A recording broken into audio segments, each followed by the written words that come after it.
एक का मेरा नंबर आया।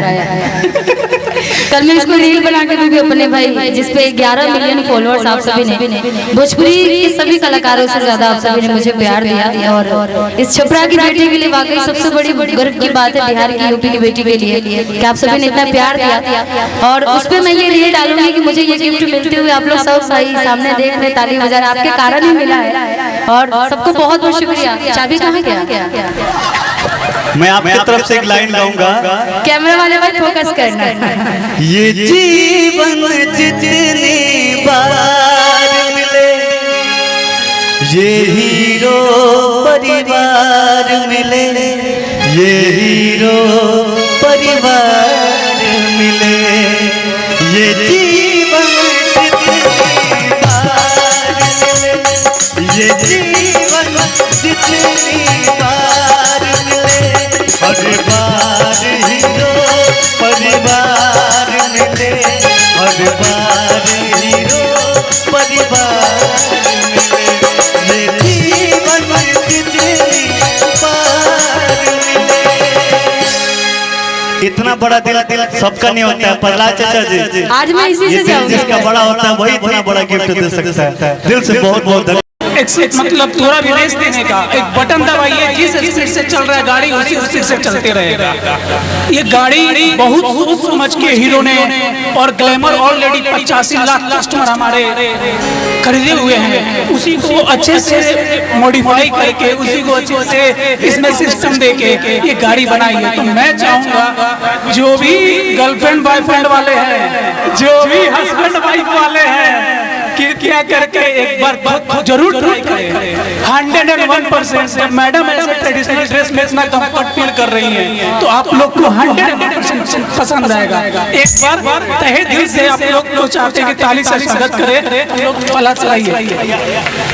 आज देखिए शुभ हो गया 81 लाख एक बार जोरदार ताली आप लोग बजाइए सब लोग।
राजा जी करे तो रहल साउंड वाले भैया भाई बराबर एक कोरस माइक दीजिए, वोकल बढ़ावा सुनाते नहीं, एगो कोरस माइक दिए। एगो कोनो पंखा उखा होता है हमनियो को माने मिशन लोग बहुत मेहनत कर रहे हैं। देखे वाला के हाँ, वो जो पंखी लगी पंखी ना पंखा हम लोग भोजपुरी बोलते हैं। हाँ, वो जो पंखा लगा है, हम चाहेंगे कि पहला तो यदि हमारी आवाज सुन रहे हैं तो इस पंखा को यूज कर लिया जाए। या तो कूलर घुमा दिया जाए।